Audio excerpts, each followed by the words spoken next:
देखिए तो स्टार्ट करते हैं। तो कल का क्लास में हम लोग प्रिंटफ पढ़ रहे थे शायद। तो प्रिंटफ में हम लोग देख लिए थे कैसे मैसेज प्रिंट करते हैं, सिलेक्शन का क्या मतलब है, सिलेक्टी का क्या मतलब है, वेरिएबल्स का वैल्यू कैसे प्रिंट कराते हैं, परसेंट डी क्या होता है, परसेंट यू क्या होता है, सब देखे थे। क्या फॉर्मेट स्ट्रिंग क्या कैसे काम करता है, परसेंट एक्स भी हम आपको बताए थे, सारा बताया था ना। चलिए ठीक है, तो हर एक फॉर्मेट स्ट्रिंग हो गया, सारा चीज हो गया। फिर भी बताए थे कि प्रिंटफ जितना कैरेक्टर प्रिंट करता है उतना रिटर्न भी करता है। वो रिमेंबर रखता है कि भाई हम टोटल स्क्रीन पे कितना कैरेक्टर का आउटपुट हम दिए हैं, मतलब टोटल कितना कॉलम हम यूज किए हैं, वो याद रखता है। क्लियर है, समझ रहा होगा। चलिए तो अब नेक्स्ट आता है। नेक्स्ट क्या है कि हम लोग आज सीखेंगे प्रिंटफ में थोड़ा सा अलाइनमेंट करना। ठीक है, क्लियर है। देखिए यहाँ पे चलिए स्टार्ट करते हैं। जैसे मान लो सपोज करो कि मेरे पास एक इंटीजर टाइप का एक वेरिएबल है, ठीक है, ए में वैल्यू है 235। कितना है? 235। क्लियर है, समझना ध्यान से। अब हम ए का वैल्यू को प्रिंट कराएंगे, यहां लिखेंगे हम क्या, प्रिंटफ क्या लिखेंगे, परसेंट डी लगाएंगे ना, क्योंकि ए किस टाइप का है। अभी सब ये सब चीज याद होना चाहिए आप लोग को, ठीक है। परसेंट डी, यहाँ पे एड्रेस ऑफ किस पे, ए पे। क्लियर है, सॉरी एड्रेस ऑफ लगा दिए क्योंकि एड्रेस ऑफ नहीं लगेगा, अरे ए का वैल्यू प्रिंट करना है तो ए का वैल्यू हमें क्या करना है, प्रिंट करना है। ठीक है, तो ए का वैल्यू प्रिंट कराने के लिए समझे, देखिए तो हम यहाँ पे लिखते हैं ए का वैल्यू प्रिंट हो गया। अब ये समझना ध्यान से, ये तुम्हारा आउटपुट स्क्रीन है, ये तुम्हारा क्या है। अब इस आउटपुट स्क्रीन में हम रो और कॉलम बताए थे। जब ए का वैल्यू प्रिंट करेगा तो पहला रो पे प्रिंट करेगा, ठीक है, और टोटल जब प्रिंट करेगा तो पहला रो का 3 कॉलम वो ऑक्युपाई करेगा, क्योंकि ए में 3 सिंबल है, 235 है ना, तो प्रिंट करेगा कितना, 235। ये तो सिंपल सा चीज है। लेकिन आप अपने हिसाब से विड्थ सेट कर सकते हो, प्रिंटफ अलाउ करता है कि आप विड्थ सेट क्या कर सकते हो, कर सकते हो। जैसे मान लो सपोज करो कि अगर हम यहाँ पे लिख दिए, क्या लिखे, प्रिंटफ, और यहाँ पे पर दिए और परसेंट दिए, और यहाँ पे हम क्या दे दिए, 10%, 10D। क्लियर है, यहाँ पे क्या रख दिए, ए का वैल्यू प्रिंट करवा दिए।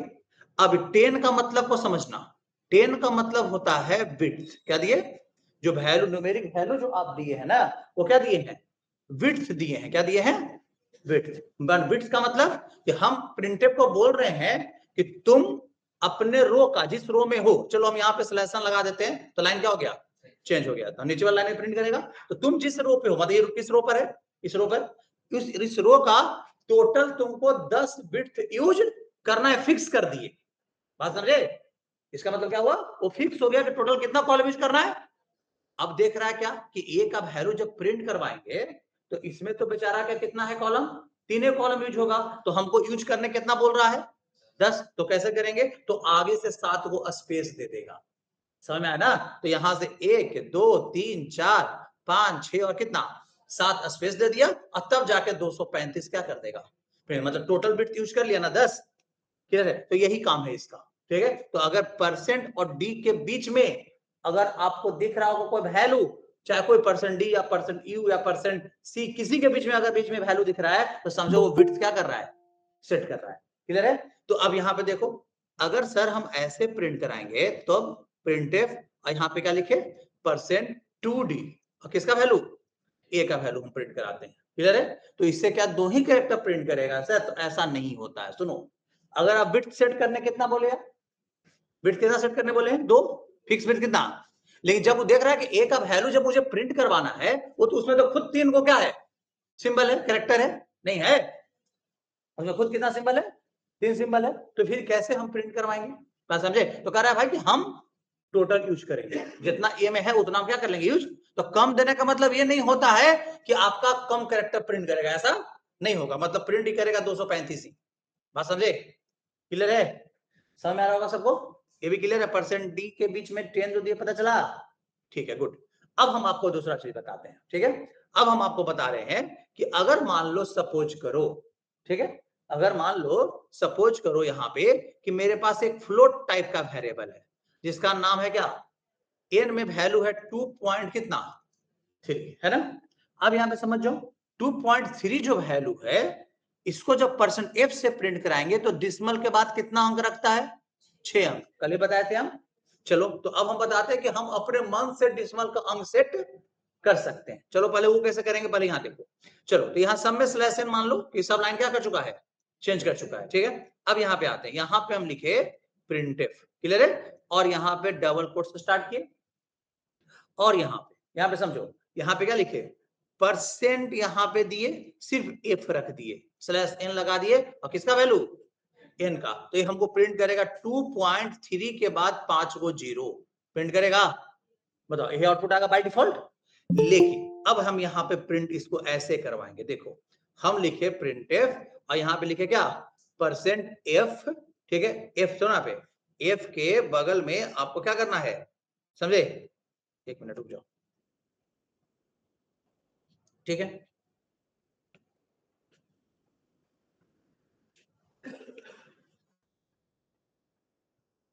चलो तो प्रिंटफ लिखे। अब हम यहाँ पे लिख रहे हैं क्या, देखो यहाँ पे हम प्रिंटफ के लिखे, और यहाँ पे लिख रहे हैं परसेंट, ठीक है, ध्यान समझो, ठीक है। और यहाँ पे हम क्या दिए, 0, क्या दिए, 0.2f, क्या दिए, 0.2f, और n का वैल्यू, तो 0 वही है, विड्थ है जो जैसे था। 0.2 इसको ये इंडिकेट करेगा कि डिसिमल के बाद तुम 2 ही अंक लेके आना, क्लियर है। तो ये आपका आउटपुट कितना आने वाला है, 2.30, समझ में आ रहा होगा, क्लियर है। चलिए अगर हम ऐसे प्रिंट करवाते हैं, देखो ध्यान से, लिखे प्रिंटफ परसेंट, यहां पे लिए 5.2f, ऐसे लिख दिया, 5.2f हमने लिख दिया, क्लियर है। हमने यहाँ पे लिखा printf percent 2f slash n, किसका वैल्यू 5.2f। अब समझे ध्यान से, हम यहाँ पे 5.2f वैल्यू प्रिंट करवा रहे हैं, समझ में आ रहा होगा। अब ऐसे हो, ये 5 क्या है सर, तो 5 टोटल बिट्स, अब 0.2 क्या है, डिसिमल के बाद कितना अंक हमको लेके आना है, कोई दिक्कत है नहीं है। अब देखो यहाँ पे, तो टोटल भी देखो, अब यहाँ पे 2, देखो ध्यान समझना, 2.30 ये टोटल वैल्यू प्रिंट करेगा। में टोटल कितना कैरेक्टर है, एक डिसिमल वाला 2, पॉइंट का सिंबल 2, 3 और कितना, और कितना बिट हम छोड़े हैं, 5, तो एक वो आगे से क्या देगा, स्पेस देगा ना, और फिर प्रिंट करेगा 2.30। अब समझ में आ रहा होगा, क्लियर है। तो कैसे हम डिसिमल के बाद का अंक सेट कर सकते हैं, पता चल रहा है, क्लियर है। चलिए अब यहां तक में कोई दिक्कत है तो बता दो, है कोई प्रॉब्लम, नहीं है प्रॉब्लम। अब आगे बात करेंगे, तब देखो, अब इसके बाद का अगर बात है, तब हम लोग यहाँ पे देखते क्या है कि अगर हमारे पास कोई स्ट्रिंग हो, क्या हो, कोई स्ट्रिंग, तो स्ट्रिंग परसेंट एस से प्रिंट करवाते हैं, किससे, परसेंट एस से। देखो तो हमको यहाँ पे लिखना है प्रिंटफ, और यहाँ पे परसेंट क्या लगा दिए, एस, ठीक है, स्लैश एन, और हम बोले कि आप कंप्यूटर प्रिंट कराओ, क्या प्रिंट कराओ, कंप्यूटर, क्लियर है, क्या प्रिंट कराना है, कंप्यूटर। तो आप यहाँ पे देखोगे क्या कि कंप्यूटर जाके क्या कर देगा, प्रिंट कर देगा, कर दिया। लेकिन हम चाहते हैं कि कंप्यूटर को आगे से 4 स्पेस छोड़कर क्या करवाना, प्रिंट करवाना। तो देखना कि कंप्यूटर में टोटल बिट्स कितना है, तो 8 कैरेक्टर का है, तो 8 कैरेक्टर का तो खुद है, और 4 वो आगे से छोड़ना था, कितना देना पड़ेगा, 8 4 12 को बिट फिक्स बिट करेंगे तब आगे से 4 को छोड़ देगा। नहीं समझ में आ रहा है क्या मेरा बात, ठीक है। तो यहाँ पे हम लिखेंगे प्रिंटफ परसेंट कौन, परसेंट 12s, है ना, लिखेंगे ना। और यहाँ पे हम किसको प्रिंट करा रहे हैं, स्ट्रिंग हमेशा डबल कोट्स में होता है ना, ठीक है। तो आपको यहाँ प्रिंट करेगा 1 2 3 4 छोड़कर फिर क्या प्रिंट करेगा, कंप्यूटर, क्लियर है, समझ में आ रहा होगा सबको, समझे। अब कोई बोल दिया कि सर हमको कंप्यूटर का सिर्फ आगे का 4 लेटर क्या करवाना है, प्रिंट करवाना है, आगे का, बाकी सब नहीं, क्या प्रिंट कराना, आगे का 4। अब देखो कैसे लिखेंगे, तो अगर हम लिखते हैं यहाँ पे प्रिंटफ, क्लियर है, परसेंट, क्लियर है, 0.4s स्लैश n, और किसको प्रिंट कराना है, कंप्यूटर को, कुछ भी है, कुछ भी प्रिंट कराओ, मतलब हमें आगे स्ट्रिंग कंप्यूटर है। तो ये आपको 0.4s का मतलब होता है कि आपको क्या प्रिंट करेगा, 4, बात समझे, क्लियर है, समझ में आ रहा होगा। तो ये आपको प्रिंट करेगा किसको, यहाँ पे एक, सुने ध्यान से, स्पेस तो कोई नहीं छोड़ेगा क्योंकि 0 है, तो यहाँ पे आपको प्रिंट करेगा COM और कौन, P, सिर्फ, ठीक है, क्योंकि 0.4 ये इंडिकेट करता है पॉइंट के बाद जो वैल्यू देगा वो इंडिकेट करेगा कि स्ट्रिंग का कितना कैरेक्टर आपको प्रिंट करवाना है। नहीं आ रहा क्या समझ में? क्लियर हो रहा सबको? कोई प्रॉब्लम नहीं ना? यहां तक में कोई दिक्कत है तो बताइए, कोई प्रॉब्लम है? तो इस तरीका से हम लोग इसको क्या करते हैं, यूज करते हैं। कोई प्रॉब्लम नहीं ना? अब यहाँ पे सर इसको यूज क्यों करेंगे? अब इसको यूज करने में करना बहुत जरूरी होता है। कभी कभी आपको फॉर्मेटिंग, देखो मान लो सपोज करो अगर तुम प्रिंट करवा रहे हो, ठीक है, तो तुम प्रिंट करा दिए यहाँ पे 1, क्लियर है, फिर प्रिंट करा दिए 2 3 4 5 6 7 8 और कितना 9 के बाद कितना आएगा 10। अगर मैथ में लिखोगे तो कैसे लिखोगे? तुम ऐसे लिखते हो नहीं ना, तुम ऐसे लिखते हो क्या जी? A1 E पर ना रहेगा, बोलो। तो अगर हम बिट सेट कर ले रहेंगे सबको कि सब दो दो बिट पे क्या करना, छोड़ छोड़ के प्रिंट करना, तो जिसमें एक का कैरेक्टर वो आगे से वो छोड़ देगा, और जैसे 10 आएगा तो दोनों बिट क्या कर लेगा, यूज कर लेगा, तब अच्छा से फॉर्मेट आ जाएगा। बोलो अब हमको 100 तक प्रिंट करना, तो हमको पता है कि 100 में कितना आएगा, 3 कैरेक्टर आएगा, तो सबको बोलेंगे कि 3 छोड़ के चलना, और जैसे ही 100 वाला आएगा 10 आएगा तो 2 छोड़ देगा, 2 कैरेक्टर वाला 2 1 छोड़ेगा, और 3 कैरेक्टर वाला पूरा ऑक्यूपाई कर लेगा। तो आपको देखने में कितना अच्छा रहेगा? नहीं तो बताओ ऐसे अच्छा लगता है? बताओ हम ऐसे कभी करते हैं? हम लोग अगर सम करेंगे 5 6 7 11 112, इसका तो आंसर गलती हो जाएगा, हो जाएगा। ऐसा होता है? कैसे लिखाता है, क्या लिखा है कैसे, 5 6 7 11 ऐसे, या फिर 122 ऐसे, क्या तरह सम होगा? अब इस तरह से अगर प्रिंट करने को बोल दिया तब स्पेस क्या करना पड़ेगा, मैनेज करना पड़ेगा। इसी को बोलते हैं अलाइनमेंट सेट करना पड़ता है। क्लियर है? नहीं आ रहा क्या समझ में? क्लियर हो रहा है ना? तो कैसे सेट करते हैं पता चल रहा है? बोलिए। चलो तो हम इसको करके दिखाते हैं हम आपको। देखो यहाँ पे चलो इन टाइप का वेरिएबल ए है, ए में कुछ भी रख लेते हैं, 300 पे इतना रख दिए 45, ठीक है। चलो यहाँ पे देखते हैं प्रिंटिव परसेंट क्या लगा दिए हम, डी स्लैश इन, और यहाँ पे ए का वैल्यू, ये तो आपको पता है कि ए का वैल्यू क्या प्रिंट कर देगा, 345 नॉर्मली प्रिंट कर देगा। लेकिन अब हम चाहते हैं प्रिंटिव परसेंट यहाँ पे 10D है ना जी, तो आज उसको बोल रहे हैं कि टोटल बिट्स यूज करना 10 हो, ठीक है, ए का वैल्यू। तो ये क्या करेगा पता होना चाहिए, आगे से 7 स्पेस छोड़ देगा। चलो देखते हैं कर रहा है कि नहीं, आउटपुट मेरा आ रहा है, ऐसा आ रहा है, देख रहे हो, ये तो यहीं पे प्रिंट किया, आगे से छोड़ दिया स्पेस, क्लियर है? ठीक है। चलो अब यहाँ पे आगे बात करेंगे।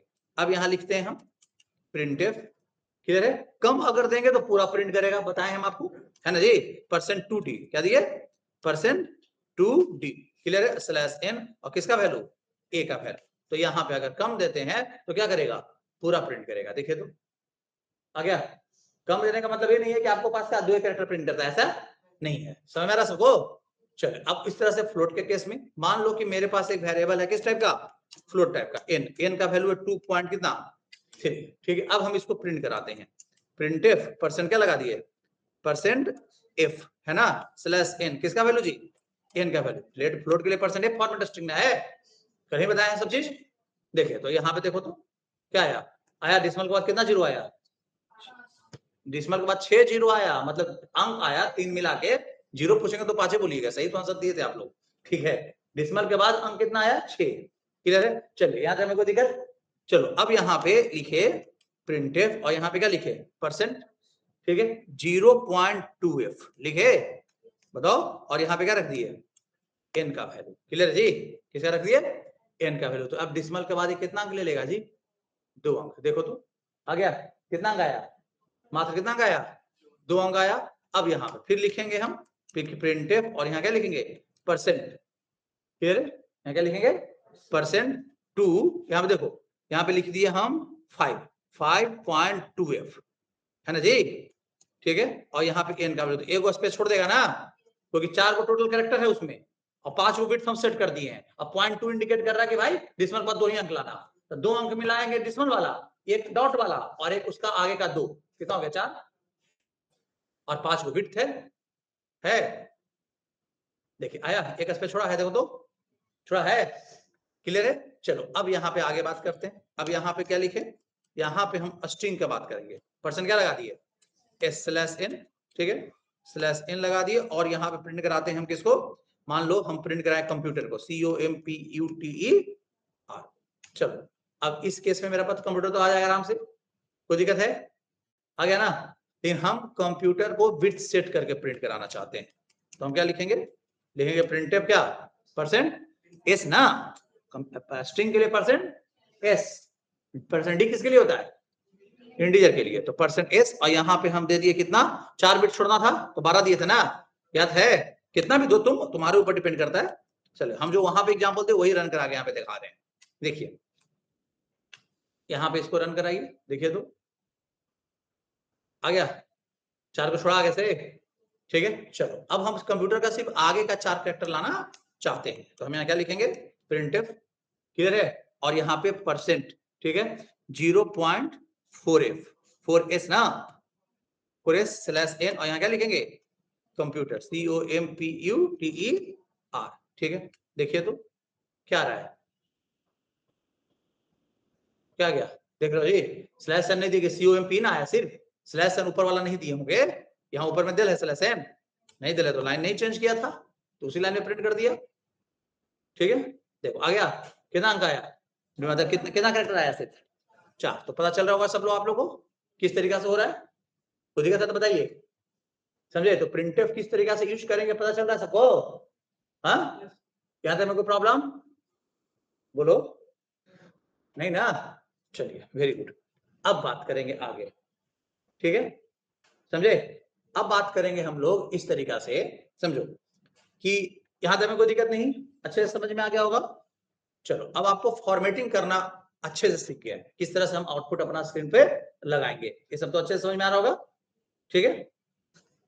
चलिए अब यहाँ पे बात करेंगे थोड़ा आगे, देखो मान लो कि मेरे पास एक इंटीजर टाइप का वेरिएबल है ए में वैल्यू है कितना 65, समझना ध्यान से, ए में कितना है, और हम ए का वैल्यू को प्रिंट कराने के लिए परसेंट डी यूज करते हैं, पता ना है, परसेंट डी यूज करेंगे स्लैश एन, और किसका वैल्यू ए का वैल्यू, तो 65 प्रिंट कर देगा, ऑफ कोर्स कोई दिक्कत इसमें।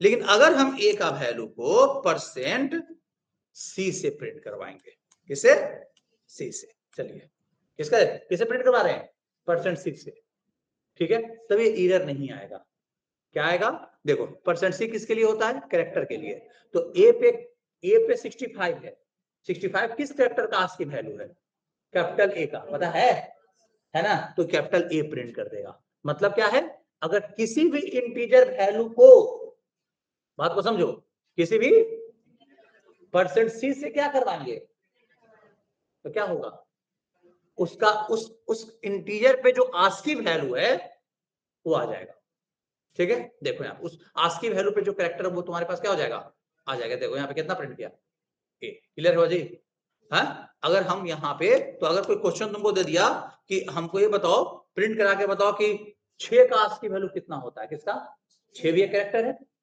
समझे, तो सर किसी भी डॉट का आस्की वैल्यू कितना होता है, तब कैसे लगाएंगे, तो हमको पता है परसेंट आस्की वैल्यू पता करना है, क्या पता करना है, तो किसी भी कैरेक्टर को अगर हम किससे प्रिंट कराएंगे, परसेंट डी से, तो उसका आस्की वैल्यू क्या कर देगा, देखो इंटीजर को परसेंट सी से प्रिंट कराया तो क्या किया, इंटीजर को परसेंट सी से प्रिंट कराया तो क्या प्रिंट किया, उसका कैरेक्टर प्रिंट कर दिया, है ना, समझो ध्यान से, मेरा कहने का मतलब है, चलो एक और करवा देते हैं, प्रिंटफ परसेंट क्या लगा दिए सी, चलो एक और समझो, और यहाँ पे डायरेक्टली हम बोल रहे हैं 78 को प्रिंट कराओ, किसको, लेकिन किससे,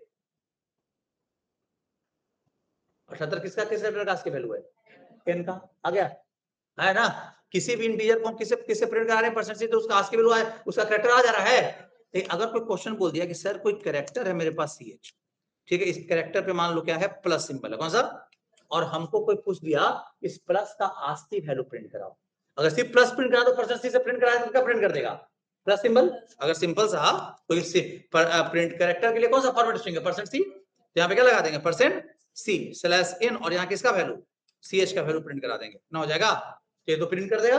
लेकिन अगर हम इसको परसेंट डी से प्रिंट कराएंगे ना, तो उसका आस्की वैल्यू क्या कर देगा, प्रिंट कर देगा, देखो तो यहाँ पे लिख दिया हम प्रिंटफ, और यहाँ क्या लिख दें, परसेंट डी स्लैश एन किसका वैल्यू, स्लैश एन किसका वैल्यू, CH का वैल्यू, क्लियर है, समझे, देखो यहाँ पे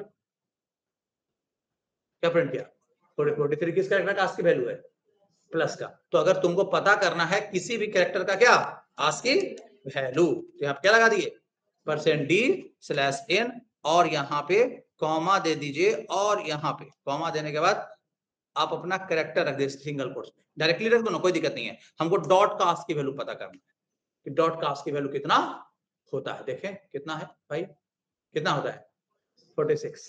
क्लियर है, समझे? तो किस तरह से हो रहा है काम, पता चल रहा है? बोलो, किस तरीका से काम हो रहा है पता चल रहा है?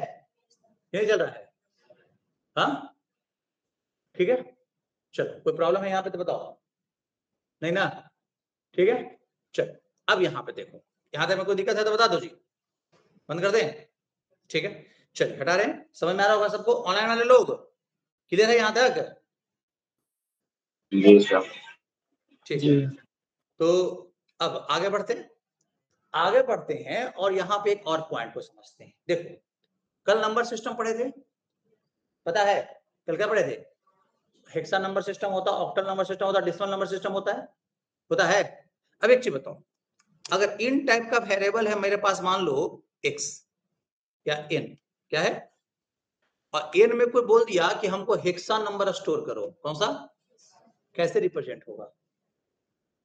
देखो हेक्सा नंबर भी इंटीजर है, ऑक्टल भी क्या है, लेकिन हमको रिप्रेजेंट करना है कि वो ऑक्टल है, वो हेक्सा है। समझ में आ रहा है?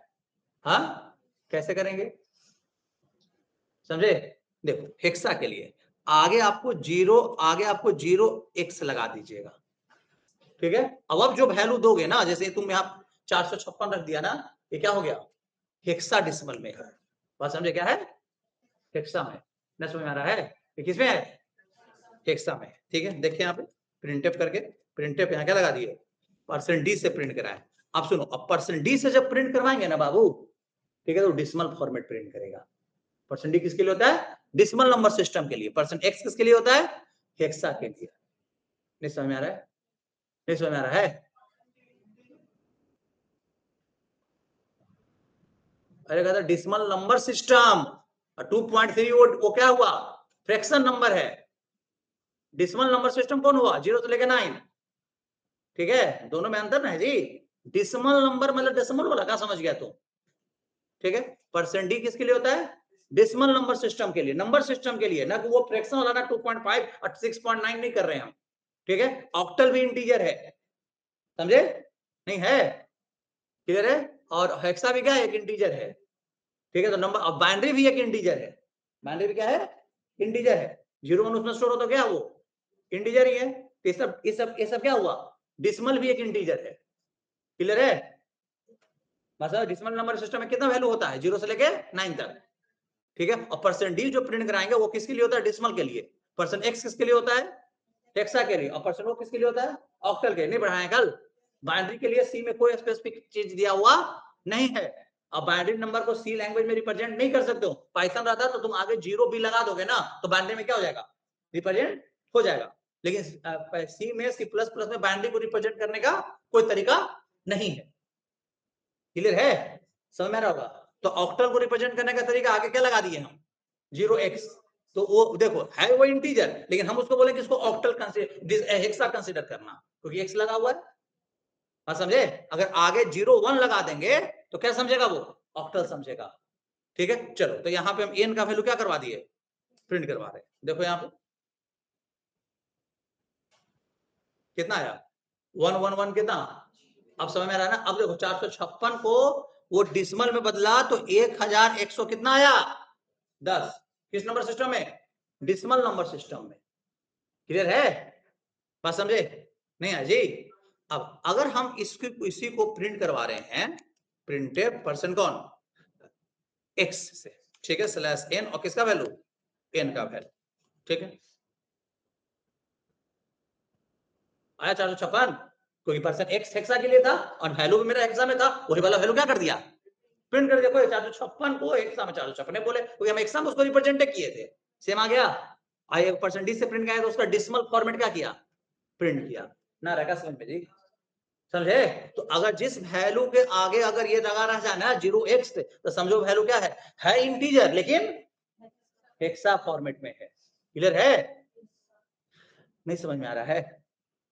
ठीक है, चलो एक काम और करते हैं। अगर हेक्सा फॉर्मेट है तो हम ए भी तो यहाँ लिख सकते हैं, लिख सकते हैं नहीं, कि हेक्सा में ए भी आता है, आता है। चलो देखते हैं सपोर्ट कर रहा है कि नहीं कर रहा है ऐसे।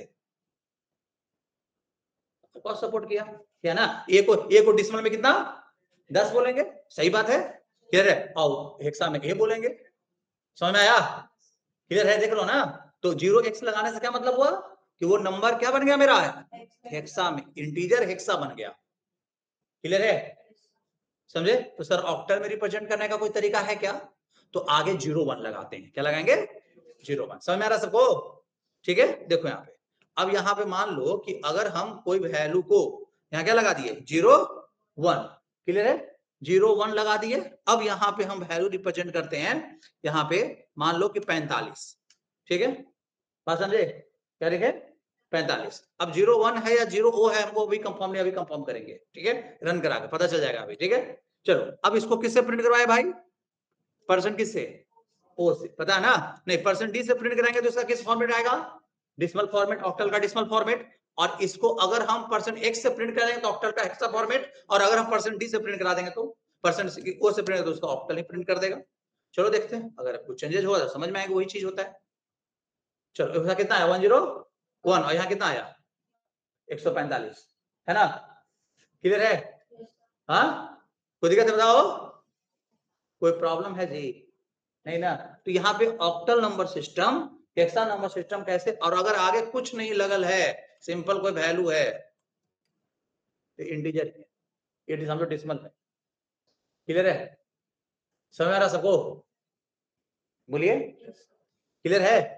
चलो तो यहां तक में कोई प्रॉब्लम, तो प्रिंटअप अब क्लियर हुआ होगा, हो गया ना, ठीक है। अब मान लो सपोज करो कि हमें कोई ऐसे प्रिंट करने बोला, ठीक है, हमें प्रिंट करने बोला 1 से लेके 10 तक का संख्या, क्या संख्या 10, चलो प्रिंट कराते हैं। अभी हम सिर्फ आउटपुट देखना, तो हम लूप लगाएंगे, अभी तुमको लूप तो पढ़ाया नहीं है, उसे बहुत आगे का चीज है, नहीं सर तुमको आउटपुट से समझोगे, हम लोग प्रिंटअप तो समझ सकते हैं कैसे यूज कर रहे हैं।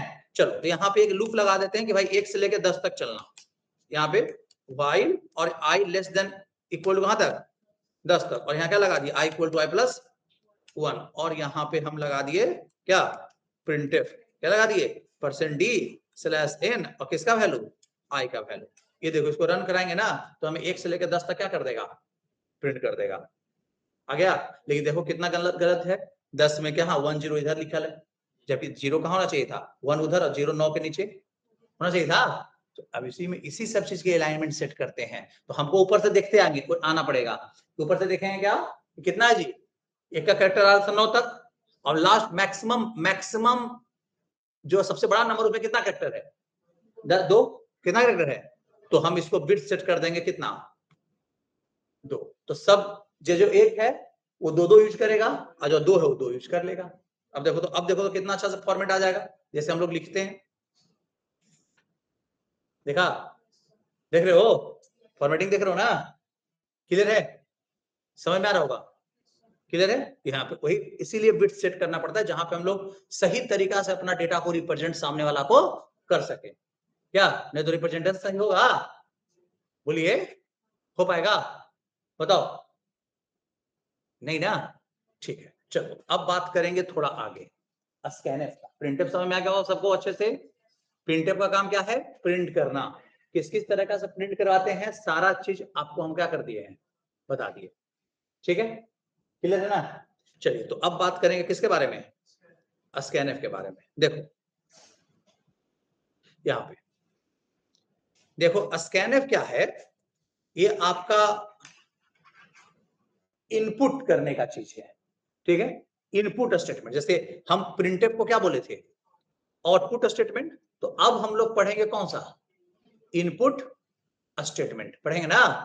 इनपुट स्टेटमेंट क्या होता है समझो, देखो अब इनपुट स्टेटमेंट को समझना है, यहाँ पे क्लियर है, यहाँ पे समझो, यहाँ पे इनपुट स्टेटमेंट बताओ क्यों करना पड़ेगा, इनपुट स्टेटमेंट को क्यों रखना पड़ता है, ठीक है। अब एक चीज बताना, जैसे मान लो 2 नंबर जोड़ने का इंस्ट्रक्शन हम कंप्यूटर को दिए हैं, क्या कि कंप्यूटर 2 नंबर क्या कर लेगा एडिशन कर लेगा, तो हम उसको एक वेरिएबल रखे इंटीजर टाइप का ए, ठीक है, ए का वैल्यू कितना रख दिए, और एक इंटीजर टाइप का वेरिएबल और रखे बी, बी का वैल्यू कितना रख दिए, और C equal to A plus B, और प्रिंट करा लेंगे किसका वैल्यू सी का वैल्यू परसेंट डी से ना, सी भी इंटीजर टाइप का है यहाँ पे रख लो, क्या, और किसका वैल्यू सी का, प्रोग्राम तो बन गया।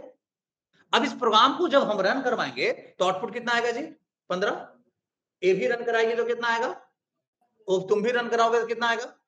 इस प्रोग्राम को दुनिया को किसी भी आदमी को दे देंगे तो उसका आउटपुट कितना आएगा? आएगा ना। अब बताओ, अब तुम ऐसा कैलकुलेटर बनाया है जोड़ घटाव गुना भागा का जिसका आउटपुट पहले ही से फिक्स है, वो बेचारा अपने मन से कुछ जब रन करवाए एडिशन तो कितना आउटपुट आ जा रहा है? 15। बताओ अच्छा लगेगा? बोलो अच्छा होगा? ये पॉसिबल है? होना चाहिए? बोलिए नहीं ना। तो होना क्या चाहिए कि भाई जब वो प्रोग्राम रन कराए तो मेरा एडिशन का प्रोग्राम रन करवाया तो उसको अपने मन से कीबोर्ड से इनपुट कर सके वो डेटा। बोलो ए में अपना वैल्यू डाले, बी में वो अपना वैल्यू डाले, क्या तब जाके दोनों का क्या आना चाहिए? सम आना चाहिए। क्लियर है? तो ये हुआ इनिशियलाइजेशन। इनिशियलाइजेशन कब करते हैं? जब हम वैल्यू पहले से डिसाइडेड है कि यही वाला वैल्यू हमको काम करना है, तब इनिशियलाइज तो फिक्स कर देते हैं। क्लियर है? लेकिन जब यूजर अब वैल्यू मालूम नहीं है, यूजर से इनपुट लेना है, तब आपको इनपुट स्टेटमेंट यूज करना पड़ेगा किसी भी प्रोग्रामिंग लैंग्वेज में, जो यूजर से कीबोर्ड के द्वारा क्या ले? इनपुट ले। जो यूजर से कीबोर्ड के द्वारा क्या ले? इनपुट ले। क्लियर हो रहा होगा? अब ये इनपुट लेने का जो तरीका है वो है सी लैंग्वेज में किसके थ्रू? स्कैनएफ के थ्रू। बात समझे? हर एक लैंग्वेज का अपना अपना है। समझे? अगर आप सी प्लस प्लस पढ़ेगा तो वहां पे सीन होता है। क्लियर है? अगर आप पाइथन पढ़ेगा वहां पे इनपुट होता है। बात समझे? वहां पे इनपुट नाम है, स्कैनएफ की जगह वहां क्या है? इनपुट नाम है। बात समझे? इनपुट है। समझे? क्लियर है? अगर आप सी प्लस प्लस तो सीन मिलेगा, वहां पे क्या मिलेगा? सीन। अगर आप जावा पढ़ेंगे तो वहां पे अलग अलग इनपुट लेने का तरीका है। तो जरूर लेकिन एक ही इनपुट मान लो उसमें हो जाएगा। कौन सा? रीड लाइन है, वो रीड करेगा। बस समझे? तो अब बताओ, ये सब हर एक लैंग्वेज का अपना अपना इनपुट देने का क्या है? तरीका। ठीक है? तो सी के पास कौन सा है? Scanf. Scanf is a input statement. जो प्रोग्राम रन करेगा तो आपके लिए रुका रहेगा कि भाई तुम कीबोर्ड से क्या करो? इनपुट करो। बात समझे? ठीक है ना? तो इनपुट करो और हमको बताओ कि इसको कीबोर्ड से इनपुट क्या चीज को किस वेरिएबल में जाके स्टोर करना है, क्योंकि वेरिएबल ही ना मेमोरी में स्टोर करता है डेटा। चलो तो अब हम दिखाते हैं यूज करके। पहले तो सिंटेक्स को समझ लो। यहां पे लिखेंगे क्या? स्कैनएफ यूज करेंगे, डबल कोट्स, और फिर यहाँ पे फॉर्मेट स्ट्रिंग। फॉर्मेट स्ट्रिंग आपको पता है ना? वही इंटीजर के लिए %d, फ्लोट के लिए %f, कैरेक्टर के लिए %c, से पता है ना? तो फॉर्मेट स्ट्रिंग। ठीक है? और यहाँ पे रखेंगे एड्रेस ऑफ, क्या रखेंगे? और फिर वो वेरिएबल का क्या देंगे? नाम देंगे। क्या देंगे? नाम। और यहाँ पे ब्रैकेट बंद और यहाँ पे डबल सेमीकोलन दे देंगे। ठीक है सर? ये क्या है? इसको बोलते हैं एड्रेस ऑफ। क्या बोलते हैं? Address of. मतलब इसको हमको बताना पड़ता है कि आपको जब वेरिएबल पढ़ा रहे थे तो हम आपको बताए थे कि आपका हर एक वेरिएबल का मेमोरी में एड्रेस होता है, लोकेशन होता है। तो स्कैनर को बताते हैं कि इस लोकेशन पे जाकर डेटा मेरा स्टोर कर देना। बात समझे? अब यहाँ पे समझ लो, मेरे पास वेरिएबल है, सुनो, एक एक्स नाम का वेरिएबल है, इंटीजर वाला। क्लियर है? चलो, एक मेरे पास वेरिएबल है फ्लोट टाइप का, इस क्या नाम का? वाई नाम का। हमको एक्स में इनपुट लेना है। एक्स में क्या लेना है? इनपुट। तो यहाँ पे हम लगाएंगे ऐसे, देखो कैसे कोड लिखेंगे प्रोग्राम में। क्या लिखेंगे? स्कैनएफ। एक्स किस टाइप का है जी? इंटीजर वाला। तो इंटीजर टाइप का format string %d। Very good. तो यहाँ क्या लगाएंगे? %d। और यहाँ पे डबल कोट्स क्या कर दिए? बंद, और कॉमा, और लिखेंगे एड्रेस ऑफ। क्या लिखेंगे? किसका? एक्स का। अब समझना चीज को, ये तुम्हारा प्राइमरी मेमोरी रैम है। बात को समझो, क्या है ये?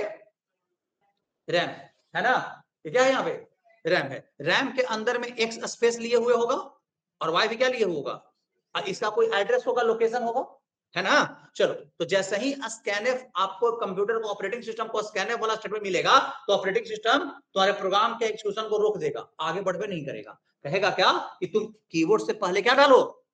इनपुट डालो। क्या डालो? इनपुट डालो, और हम उसको स्टोर किस में करेंगे? वेरिएबल में जाके स्कैन करके डाल देंगे। अब यहाँ पे एक रूल और समझिएगा, जब आप कीबोर्ड के थ्रू इनपुट करते हैं ना, बात को समझिए यहाँ पे, तो रैम वेरिएबल में जाने से पहले वो एक टेम्पोररी मेमोरी एरिया में जाता है।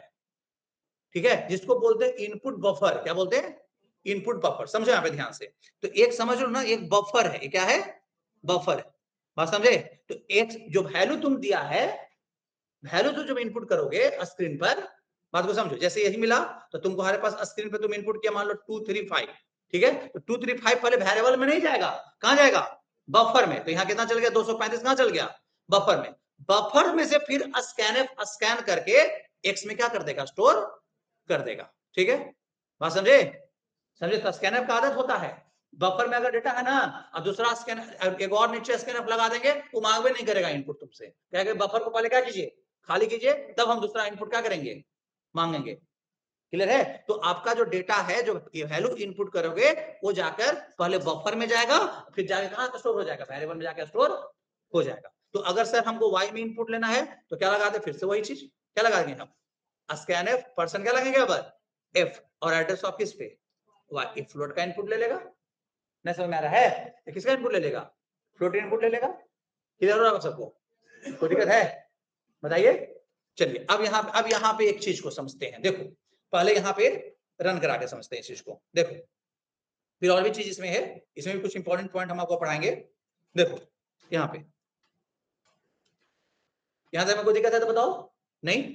अब यहाँ पे इन टाइप का वेरिएबल है, मान लो x, ठीक है, और एक वेरिएबल हमने क्या रखा है, फ्लोट टाइप का कौन, और हम चाहते हैं यूजर क्या करे, इसमें रन करे, तो x का वैल्यू यूजर इनपुट करे, ठीक है। x का वैल्यू हम पहले से दिए नहीं है, ठीक है, तो हम नीचे क्या लगाएंगे, हम स्कैनर। अब दे दो, यहाँ पे क्या लगा दिए हम, %d, और यहाँ पे एड्रेस ऑफ क्या, x लगा दिए, बात समझे? अभी इस प्रोग्राम को हम रन करवाते हैं। देखो अब इस प्रोग्राम को क्या करवाए, रन करवाए। देखो आउटपुट स्क्रीन आया, बताओ आउटपुट स्क्रीन पे पता चल रहा है कि क्या करना है हमको, क्योंकि स्कैनर आउटपुट देने का काम, वो इनपुट लेने का, वो देखो स्कैनर हम रुकल है, कह रहा है भाई इनपुट करो हम, ठीक है। देखो एक मिनट और बता दें तुमको, यहाँ पे हम इसके बाद हम एक स्टेटमेंट लिखे हैं, यहाँ पे लिख दिए प्रिंटफ, और क्या लिख दिए हैं, हेलो, लिखे ना। कंप्यूटर इसको नहीं पढ़ेगा बाबू, वो स्कैनर पहले पढ़ रहा है। देखो हेलो नहीं आएगा, आया पहले कौन आया, स्कैनर आया, स्कैनर पढ़ा, वो कह रहा है स्कैनर का काम खत्म कब होगा, जब आप कीबोर्ड से इनपुट कर दोगे और इंटर की प्रेस करोगे, तब हम अगला कोड क्या करेंगे, पढ़ेंगे, ठीक है। देखो तो हम जैसे ही इनपुट किए ना, तो वैल्यू 56 इनपुट किए, अब देखो तब अगला इनपुट, अगला आया आउटपुट। अब 56 को क्या किया होगा, यो 56 को ये जाकर पहले इनपुट बफर में क्या किया होगा, डाला, और फिर इनपुट बफर से निकाल के स्कैनर कहां ले गया, एक्स में जाके क्या कर दिया, रैम में स्टोर कर दिया।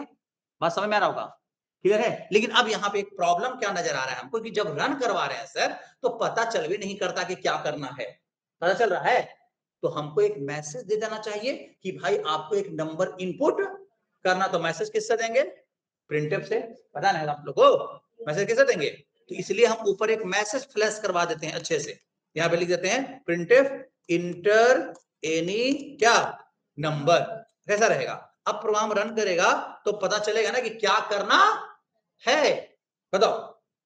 अब देखो कितना अच्छा लग रहा है ना, इंटर एनी नंबर, और इंटर नंबर मैसेज दिया, और नीचे कोड में क्या लिखा हुआ, स्कैनफ नंबर, जैसे मैसेज देखेगा तो नीचे जस्ट हम स्कैनफ लगा दिए, क्या कि स्कैनफ जो नंबर इनपुट लेने का क्या करेगा, काम करेगा। यहाँ पे हम वैल्यू डाल दिए 23, देखो हो गया, समझे? अब सर स्कैनफ एक्स में डेटा स्टोर किया कि नहीं किया, कैसे पता चलेगा, तुम एक्स का वैल्यू प्रिंट करा लो प्रिंटफ से, तो पता चल जाएगा कि इनपुट किया, स्टोर किया कि नहीं किया। तो यहाँ पे क्या लग देंगे, प्रिंटफ, और यहाँ पे क्या लगा देंगे, %d/n, किसका वैल्यू, एक्स का वैल्यू को रख देंगे। समझ में आ रहा है? हाँ देखो यहाँ पे रख दिए हम, यहाँ पे रख दिया मान लो 123, देखो आ गया 123 आया। अब एक वैल्यू प्रिंट करवाना प्रिंटफ से, आ गया, बताओ समझो, स्कैनर का काम समझ में आ रहा है, ठीक है। स्कैनर कहता है जब तक इनपुट न करोगे हम आगे का कोड नहीं पढ़ेंगे और ना पढ़ने देंगे आपको, ठीक है। ऑपरेटिंग सिस्टम में देखो हम खाली इंटर मार रहे हैं, आगे बढ़ रहा है ना, नहीं बढ़ेगा, आप इनपुट करो वैल्यू, तब इनपुट मार इंटर करो, तब जाके वो एक काम को, अपना इनपुट का काम को क्या कर देगा, कर देगा। नहीं क्लियर है, समझ में आ रहा होगा सबको, कोई दिक्कत है तो बताओ, एनी प्रॉब्लम, कोई प्रॉब्लम है, यहां से हमें कोई दिक्कत है तो बता दो जी, ठीक है। क्या है, परमानेंट कैसे, रैम में डेटा परमानेंट सेव नहीं होता है, समझ में आ गया। रैम का डेटा तब तक रहता है जब तक प्रोग्राम रन कर रहा, प्रोग्राम का एक्सेक्यूशन खत्म, रैम का डेटा क्या खत्म, तो रैम में वही डेटा रहता है जिस डेटा को प्रोसेस तुरंत करना होता है, ठीक है। RAM never store data permanently, ठीक है, परमानेंटली कौन रखता है, हार्ड डिस्क रखता है, समझे, क्लियर है।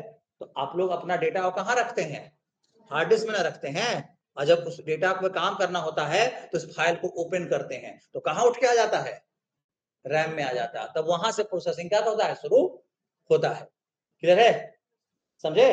ठीक है, चलो यहां तक हमको दिक्कत, चलो अब यहां तक हमको दिक्कत है। अब सर तो हमको इनपुट करना है फ्लोट वाला वैल्यू भी, ये कर सकते हैं क्या, समझे, तो ये भी किया जा सकता है। तो यहाँ क्या लिखे, इंटर एनी, पहले एक मैसेज दे, इंटर एनी फ्लोट वैल्यू, नहीं जी एक मैसेज दे दिया ना, बेटर रहेगा।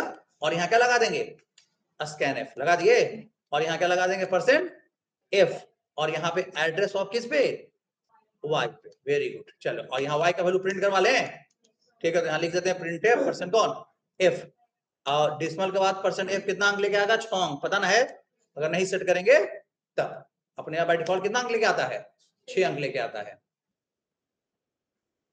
देखो यहाँ पे पहला नंबर 12 इनपुट, फिर इंटर एनी क्या आया, फ्लोट कितना आया, आ गया, दोनों इनपुट हो गया, बोलो हो गया इनपुट, समझ में आ रहा मेरा बात जी, बोलो, नहीं समझ में आया, बोलिए, ठीक है, वेरी गुड।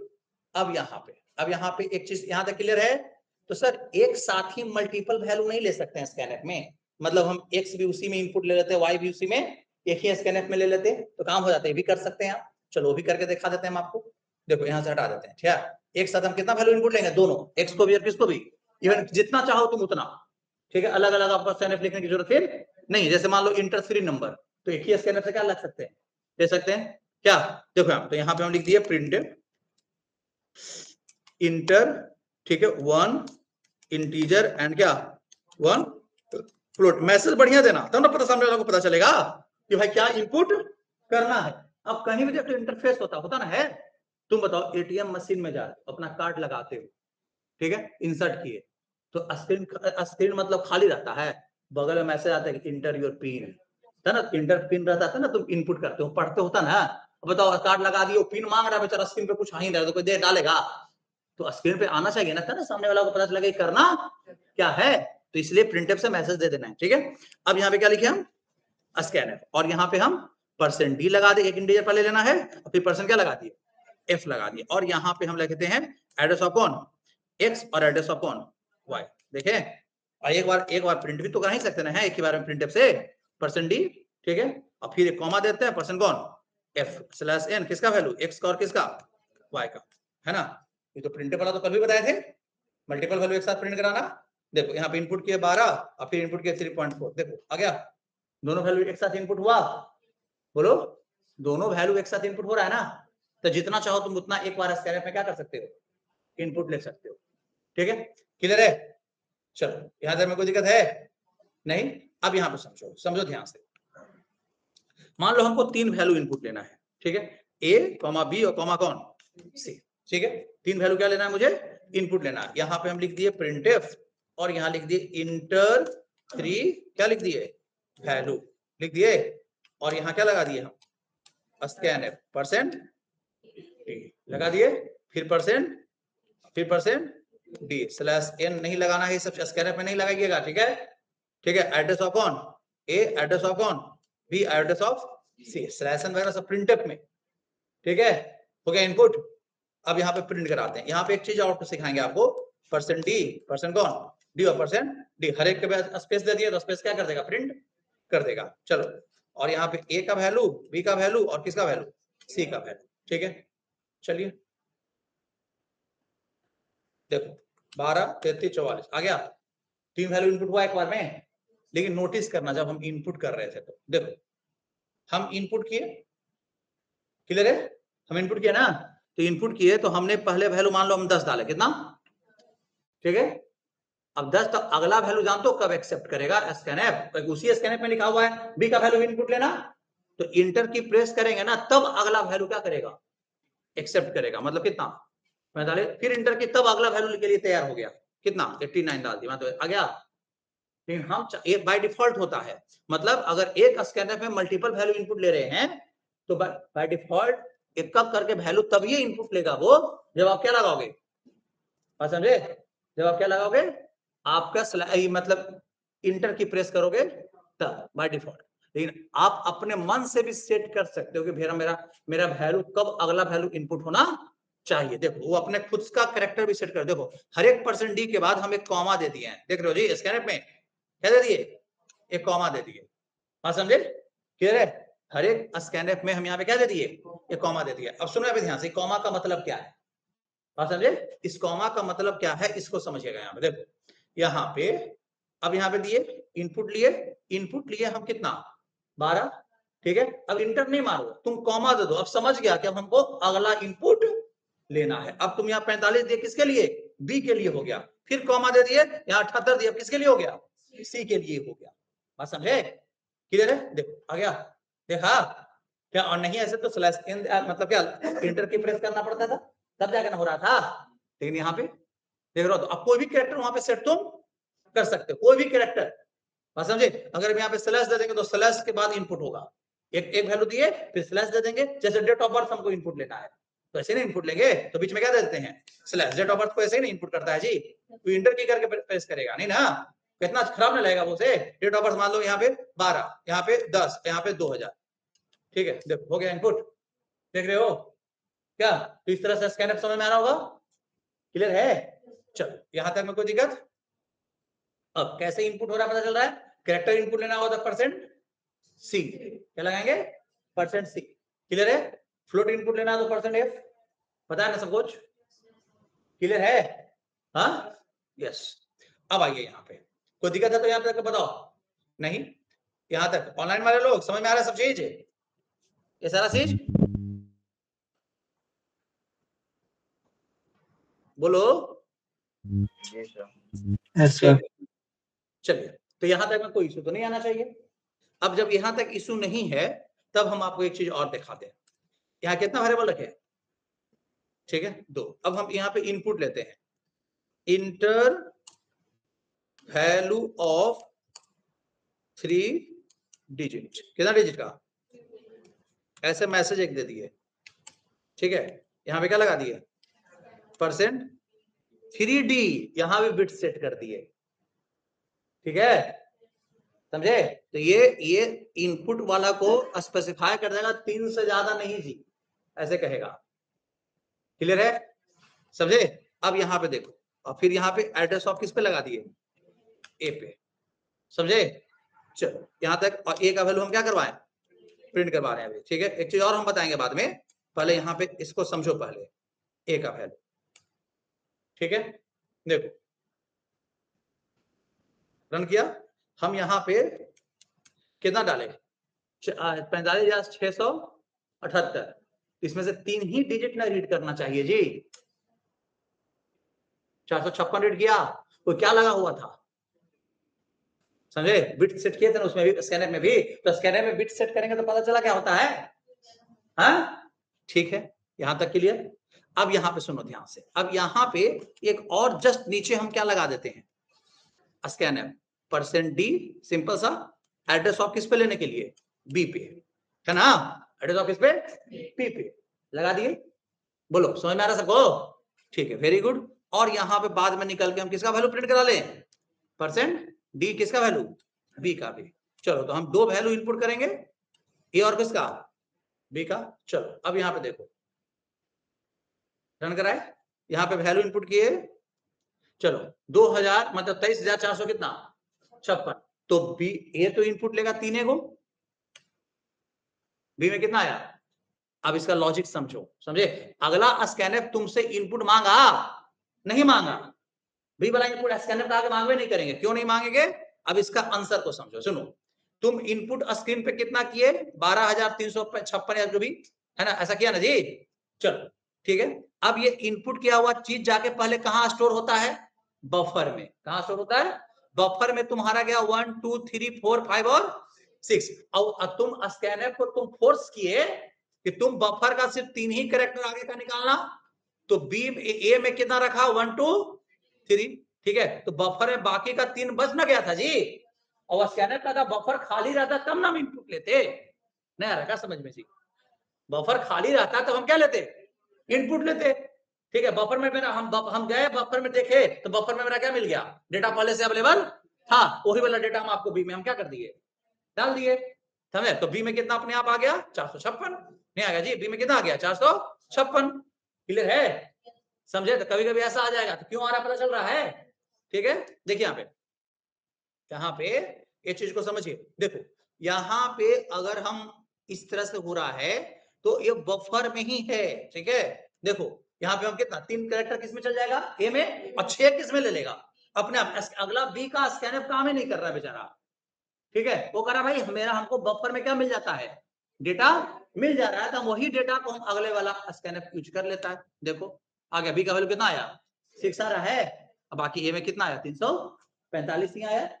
नहीं समझ में आ रहा क्या, नहीं क्लियर हुआ जी, ठीक है, चलिए यहां तक में कोई दिक्कत है। चलो अब यहाँ पे तो सर हमको बफर अगला स्कैनफ भी इनपुट मांगे, ये कैसे होगा, कभी कभी ऐसा आ जाता है सिचुएशन तुम्हारा क्या कि हमको 3 ही डालना है, वो तो फिक्स है, और लेकिन हम चाहते हैं कि जो बचा हुआ डेटा बफर वाला वो हट जाए, स्कैनफ नया इनपुट क्या करे ले, तो उसके लिए क्या करेंगे, तो उसके लिए एक लाइब्रेरी में प्रोडक्ट है जो बफर को क्लीन कर देगा, ठीक है, क्लीन करेंगे तभी इनपुट लेगा, तो बफर को क्लीन करने के लिए F+ आता है, क्या आता है F+, ठीक है, std in, इसको हम std in आर्गुमेंट इसलिए दिए, इसको बोले कि स्टैंडर्ड इनपुट बफर को तुम क्या करो फ्लश कर देना, क्लियर कर देना, समझ रहा है, क्लियर है। तो अब देखते हैं, अब इसको कोड लगाने के बाद देखते हैं कि मेरा बी का वैल्यू इनपुट ले पाता है कि नहीं ले पाता है, क्या समझ में आ रहा सबको जी, ठीक है। अब देखिए यहाँ पे हम इनपुट लिए 3 4 5 6 7 लिए, 345 किस में चल जाएगा बाबू, ए में, और 67 बचल था किसमें, बफर में, लेकिन बचल था तो उसको स्कैनर को रीड करने से पहले उसको हम फ्लश कर दिए, मांग दिया ना स्कैनर, मांगा ना, रुका हुआ है ना, मांग रहा है ना कि भाई अगला इनपुट करो, अगला जो वैल्यू डालना तुम डालो, देखो इसमें हो गया अपना इनपुट, और समय है जी, क्लियर है। तो कभी कभी स्कैनर इनपुट लेना बंद कर देना तो समझ जो क्या है कि इनपुट बफर में कोई डेटा था, क्लियर है, नहीं क्लियर हो रहा क्या, नहीं क्लियर है, समझ में आ रहा जी, हाँ नहीं समझ में आया, कौन है जी, खाना खाने चल गया था क्या, किसको समझ में नहीं आया जी क्या हुआ, पूछेगा, बोलो, बफर में क्यों लेता है डेटा, बफर में डेटा इसलिए जाता है क्योंकि वहां पे कन्वर्जन करना पड़ेगा ना, डेटा को मेमोरी में, डेटा सब इंटरनली रिप्रेजेंट किसमें होता है 0 और 1 में, तो एक जगह इनपुट करोगे तो उसको टेम्पोररी बफर में क्या करेगा, स्टोर करेगा, अपना सारा कन्वर्जन वगैरह वहीं पे कर लेता है वो, ठीक है, तब जाके स्टोर कर देता है किसमें, मेमोरी में, एक टेम्पोररी एरिया में रखेगा ना, तुम डेटा सुनो यहाँ पे, हम डेटा कंप्यूटर के अंदर जाने से पहले उसको बफर में भेज देता है कि नहीं भाई पहले क्या कर लो, चेक कर लो, ठीक है, उसको कन्वर्जन करना होगा, है ना, क्योंकि कंप्यूटर में रिप्रेजेंट सब किसमें होता है 0 और 1 में, तो कन्वर्जन करने के बाद है ना वहां ले जाएगा, इसीलिए टेम्पोररी बफर में क्या करता है पहले स्टोर करता है, समझ में आ गया जी, हाँ क्लियर है, समझ आ गया, ठीक है, तो इस तरीके से आपका स्कैनर भी क्लियर हो गया, समझे, चलिए, तो इनपुट कैसे होता है, आउटपुट कैसे होता है पता चल गया, तब प्रोग्राम का हर एक चीज क्या हो गया है पता चल गया, ठीक है, कोई दिक्कत है, यहाँ तक में कोई प्रॉब्लम तो नहीं आना चाहिए। तो अब हम लोग बेसिक क्वेश्चंस क्या कर सकते हैं, कर सकते हैं आराम से, अब हमें कोई बोल दिया कि 2 नंबर इनपुट लेकर सम करो, 2 नंबर इनपुट लेकर मल्टीप्लाई करो, एक फ्लोट 2 फ्लोट नंबर इनपुट लेकर सम करो, तो ये सब क्वेश्चन हम लोग क्या कर सकते हैं, अब तो बना सकते हैं, तो सिक्वेंशियल बेस्ड प्रोग्रामिंग कल से हम लोग का क्या हो जाएगा स्टार्ट हो जाएगा, अब आप लोग का बेसिक चीज सब क्या हो गया कंप्लीट हो गया, ठीक है, समझे, हाँ एक दो चीज और हम बता दें आपको, ठीक है, बेसिक चीज में वो भी चलेगा, जो जरूरत पड़े कभी कभी क्या हो जाता है पड़ जाता है, उसको भी देख लो यहां तक में, ठीक है। तो कल तो सबसे पहले आप लोग अपने अपने सिस्टम पे क्या इंस्टॉल करवा लोगे, डेव C++ रन इंस्टॉल कर लेना, कल यहाँ पे, और ऑनलाइन वाले जो घर पे सब अपने अपने लैपटॉप लेके क्या करना है बैठना है, लैपटॉप करवा दी, हाँ करवा देना, टूटा हुआ लैपटॉप नया कौन लेता है भाई, क्या समझे, क्लियर है, क्लियर हो रहा होगा। अब हम एक चीज और बता रहे हैं, देखो यहाँ पे एक चीज और यहाँ पे समझाते हैं तुम लोग को, एक चीज आता है हम लोग के पास कौन, गेट ch, ठीक है, ये भी नाम सुने होंगे। अब यहाँ पे सुनो काम क्या है इसका, गेट ch का काम है कैरेक्टर लेना, ये डिफाइन है conio.h में, कहा डिफाइन है, तो यहाँ पे इंक्लूड करना पड़ेगा किसको, conio डॉट किसको जी h को, क्लियर है। चलो अब गेट ch का काम क्या है, एक कैरेक्टर क्या लेना, इनपुट लेना, अब ये इसका कैरेक्टर इनपुट जान तो कैसे लेता है, ये सिर्फ कैरेक्टर कीबोर्ड का तुम कोई भी की को खाली प्रेस कर दोगे ना इसको कैरेक्टर मिल जाएगा, खाली एक डायरेक्टली की सही कर रहे हैं, इसको इंटर की मारने की जरूरत फिर नहीं है। बात समझे? देखो हम यहाँ पे लिख रहे हैं प्रिंट एफ, और हम प्रिंट करा रहे हैं क्या, हेलो को क्या करवा दिए प्रिंट। देखो हम, और उससे पहले क्या लगा हुआ है, देखो हेलो आया नहीं, सबसे पहले कंप्यूटर कौन सा इंस्ट्रक्शन मिला, get ch। Hello print f hello बाद में ना है, तो क्या है नहीं सर आया, तो गेट ch कहता है कि हमको तो एक कैरेक्टर चाहिए ना, और आप दिए कैरेक्टर, वो इनपुट ला बेचारा बैठल है ना, और हम उसको दे रहे हैं, तो मेरा है दम आराम से, जब तक तुम नहीं दोगे जब तक आगे बढ़ने नहीं देगा। क्लियर है? तो अब हम यहाँ पे कोई भी की प्रेस कर दिए, देखो मिल गया। अब अगला इंस्ट्रक्शन पढ़ लिया, कहां पे यूज करते हैं सर, जहां पे हमें ये लग रहा है कि भाई कंप्यूटर ना जल्दी जल्दी आउटपुट ला रहा है। क्लियर है? और हम चाहते हैं कि एक आउटपुट आए, हम आराम से देख ले, तब दूसरा आउटपुट, दूसरा की कोई प्रेस करे तब हम क्या करें, दूसरा आउटपुट हम क्या करना चाहते हैं, देखना चाहते हैं। क्लियर है? तो इस केस में हमें क्या है, गेट ch लगाते हैं क्या, नहीं तो कंप्यूटर क्या करेगा, तो इतना जल्दी प्रिंट कर देता है कि पता नहीं चलता है कैसे कैलकुलेट हो रहा है, हम देखना चाहते हैं 1 के बाद 2, 2 के बाद कितना, फिर रुक रुक के एक की प्रेस करने के बाद हमको लाना है, तो क्या लगा देंगे हम, गेट ch। क्लियर है? बात समझे? और जनरली सब लोग क्या समझता था इसको ना पहले, कि ये आउटपुट स्क्रीन को होल्ड करता है, ये आउटपुट स्क्रीन होल्ड करने का काम इसका नहीं है, ये काम किसका है, ये काम इसका क्या काम है, कैरेक्टर क्या लेना, इन इसको कैरेक्टर देगा ही नहीं। देखो आउटपुट स्क्रीन तब तक रहता है एक्टिव जब तक आपका क्या है, प्रोग्राम का कोई इंस्ट्रक्शंस बचा हुआ है एग्जीक्यूट करना, जैसे ही प्रोग्राम का सारा इंस्ट्रक्शन क्या हो जाएगा, तो आउटपुट स्क्रीन डीएक्टिव हो जाता है। क्लियर है?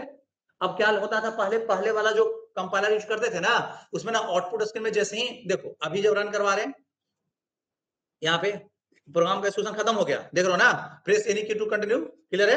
यहाँ पे हट गया ना, पहले ये अपने आप हट जाता था, प्रिंट कर दिया हेलो और अपने आप क्या हो गया, हट गया, क्योंकि स्क्रीन उसमें नहीं रुकता था। बात समझे? नहीं रुकता था, तो हम लोग आउटपुट अच्छे से देख नहीं पा रहे थे, तुरंत अपने आप यहाँ पे अपने का था कि भाई कोई की प्रेस करो, मतलब बाय डिफॉल्ट समझो ये अंदर से गेट स्विच लगा दिया, समझे, पहले लगा के आता नहीं था, हम लोग खुद लगाना, तो क्या होता था लोग कि लास्ट जब पूरा कोड लिख दिए तो लास्ट में क्या लगा देते थे, गेट स्विच लगा देते, किस लिए, क्योंकि ये कैरेक्टर इनपुट लेगा और हम इसको देंगे नहीं, और मेरा प्रोग्राम का एक्चुअल इंस्ट्रक्शन कहां तक था, यहीं तक ना, तो हम बढ़िया से आउटपुट हम अपना देख रहे हैं क्या, तो लोग इसको क्या करना शुरू कर दिया कि ये आउटपुट स्क्रीन होल्ड करने का काम करता है, ऐसा नहीं, इसका काम क्या है, कैरेक्टर इनपुट लेना, इसका कैरेक्टर इनपुट लेने के बाद इसका काम खत्म होगा, और कैरेक्टर हम लोग देते नहीं थे क्या। देखो अभी अभी रन करवाएंगे, देखो यहाँ 2 गेट स्टेज है, पहला गेट स्टेज तो रोक के रखा है, ये आने दे रहा, एक्सक्यूशन हो रहा है, हमें की प्रेस कर दिया, आ गया, बताओ प्रोग्राम का एक्सक्यूशन खत्म हुआ नहीं, अभी खत्म हुआ है अभी, ये वो अगला गेट स्टेज क्या है, बाकी है, तब जाके यहाँ पे आ गया, तब जाके प्रोग्राम का एक्सक्यूशन क्या हुआ, कंप्लीट हुआ। समझ रहा जी? ठीक है, तो इसीलिए लोग क्या कहते थे इसको, कि आउटपुट स्क्रीन होल्ड करने का क्या करता है, काम करता है, लेकिन ऐसा कोई मतलब इसका नहीं, इसका एक्चुअल काम है कैरेक्टर क्या लेता है, इनपुट लेता है। क्लियर है? समझ रहा हो सबको? ठीक है, तो वहां पे लगाएंगे जहां पे हमें मेरा आउटपुट जल्दी से आके चला गया, समझे, हम देख नहीं पाए कि क्या हो रहा है, क्या स्क्रीन जहां क्लियर हो जा रहा है वहां पे हमको चाहते हैं कि ना, अरे ऊपर जाएगा तो फिर मेरा स्क्रीन क्लियर कर देगा, पहले हम थोड़ा आउटपुट अपना देख ले तब जाके क्या करेंगे, स्क्रीन को क्लियर करेंगे क्या। अब देखो यहाँ पे सुनो, अब एक इसका एक डेमो दिखा देते हैं, एक इन टाइप का हम आई लिया, आई का वैल्यू कितना रख लिया 1, ठीक है, और यहाँ लगा दिया फाइल आई लेस देन इक्वल कितना लगा दिए जी 5 लगा दिए, ठीक है, और यहाँ प्रिंट करा लेते हैं किसका वैल्यू, आई का वैल्यू, किसका वैल्यू %d/n, किसका वैल्यू, आई का वैल्यू। क्लियर है? और I equal to I plus 1 के बाद चलेगा ये 5 बार, माने 5 बार प्रिंट, देखो जैसे ही रन करवाए आ गया 5, हाँ धीरे धीरे आओ भाई, ऐसा मत आओ, पहले हम 1 देख लेंगे, फिर किसको देखेंगे, 2 को, बात समझे? ठीक है, तो अब यहाँ क्या करेंगे समझो, यहाँ पे तो हम यहाँ प्रिंट किया, और इसको हम ऊपर जाने से पहले यहाँ क्या लगा देते हैं, समय आया, क्लियर है, ऐसे हम डेमो देखा है, ठीक है, देखो 1 आया, 1 आगे रुकल है बेचारा, ठीक है, हम कोई की प्रेस करेंगे तो कौन आया, अब कोई कौन आया, अब कोई की प्रेस कर दो आ जाएगा, गेट से जो कैरेक्टर मिलते जा रहा है, अपना काम करते जा रहा है, अभी भी गेट से मिला, देखो अब बाहर निकल गया, समझे, और हम चाहते हैं ना कि 1 आया, प्रिंट देख लिया आउटपुट, तो 1 हट जाए, क्या हो जाए स्क्रीन से, तब फिर कौन आए, 2 आए, ठीक है ना, फिर 2 हट जाए तब फिर कौन आए, तो हम कहेंगे क्या, समझो यहाँ पे स्क्रीन क्लियर करेंगे, क्या करेंगे कि आउटपुट स्क्रीन में क्या रहे, आउटपुट स्क्रीन क्लियर करने के लिए CLR होता है टर्बो सी में। यहां पे कैसे करेंगे देखो, तो यहां लिखेंगे हम सिस्टम, क्या लिखेंगे सिस्टम CLS, क्या लिखेंगे सिस्टम CLS। क्लियर है, यहाँ पे क्या लिखाएगा सिस्टम CLS, कोई दिक्कत है तो सिस्टम CLS यहाँ पे लिखाएगा स्क्रीन को क्या करने के लिए क्लियर करना। अब देखो किससे कैसे मेरा आउटपुट आ रहा है, देखो आया 1, ठीक है। अब हम जैसे की प्रेस करेंगे तो आगे बढ़ेगा, ऊपर जाके फिर क्या मिल गया सिस्टम CLS, देखो देख रहा है, अब हट गया, देख रहे हो जी, देख रहे हो कितना अच्छा लग रहा है, वही उसी चीज को बदलते जा रहे हैं, समझ रहा है क्या, स्क्रीन क्लियर करते गए थे, पहले वाला जो तो हटा दो, नया वाला क्या कर दो प्रिंट कर दो, समझ जी। तो सिस्टम CLS स्क्रीन क्या होगा क्लियर होगा, और जहां पे भी हमको आउटपुट तुरंत भर में चला जा रहा है, देख नहीं सही से पा रहे हैं, तो वहां पे क्या लगा देंगे उसके नीचे गेट से, भाई जाने से पहले तुम रुक जाओ, पहले तुमको करेक्टर देंगे तब जाना ऊपर, क्लियर है। चलो तो प्रोग्राम का हर एक चीज हम क्या कर डिस्क्राइब कर दिए बेसिक प्रोग्राम का, ठीक है। कल से हम लोग का प्रोग्रामिंग क्या हो जाएगा स्टार्ट हो जाएगा, ठीक है। लैपटॉप कल लेके आइएगा सब लोग, डेव C++ को इंस्टॉल कर लीजिएगा, ठीक है। कल बता देंगे कैसे आपका प्रोग्राम रन करता है, क्या करना होता है सारा चीज, ठीक है। चलिए तो आज के लिए इतना ही।